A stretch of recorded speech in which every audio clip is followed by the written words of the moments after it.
ഈ മുഖക്കുരു ഉള്ളവർ കഴിക്കേണ്ടതും ഒരു കാരണം വെച്ചാലും കഴിക്കാൻ പാടില്ലാത്ത ഭക്ഷണങ്ങൾ ഏതൊക്കെയാണെന്ന് അറിയാമോ? അറിയേണ്ടതെല്ലാം പറഞ്ഞുതരാം. I am doctor Arjun Joseph Kurulla, consultant dermatologist at doctor medicity. ഈ മുഖക്കുരു ഉള്ളവർ കഴിക്കാൻ പാടില്ലാത്ത ഭക്ഷണത്തിലെ ആദ്യത്തേതാണ് ഹൈ ഗ്ലൈസമിക് ഇൻഡെക്സ് ഫുഡ്. അതായത് ബ്ലഡ് ഷുഗർ പെട്ടെന്ന് കൂട്ടുന്ന ഭക്ഷണങ്ങളാണിവ.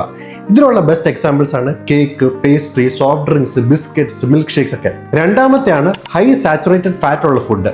അതായത് burgers, fries, chips, full fat milk ഒക്കെ. ഓൾസോ ജിമ്മിൽ പോകുന്നവരിൽ വേ പ്രോട്ടീൻ എടുക്കുന്നവരിൽ മുഖക്കുരു ഉണ്ടാകുന്നതായി കാണാറുണ്ട്. ഇനി മുഖക്കുരു കുറയ്ക്കാൻ ഹെൽപ്പ് ചെയ്യുന്ന ഭക്ഷണങ്ങളിൽ ആദ്യത്തെയാണ് ഒമേഗ 3 ഫാറ്റി ആസിഡ്സ് ഉള്ള ഫുഡ്.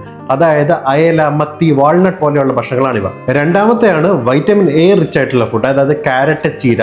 ഇതിന് പുറമെ പ്രോബയോട്ടിക് റിച്ച് ആയിട്ടുള്ള തൈര്. പക്ഷെ തൈരിൽ ശ്രദ്ധിക്കേണ്ടത് ക്വാണ്ടിറ്റി കുറയ്ക്കണം. ഓൾസോ മധുരം ആഡ് ചെയ്യാൻ പാടില്ലാത്തതാണ്.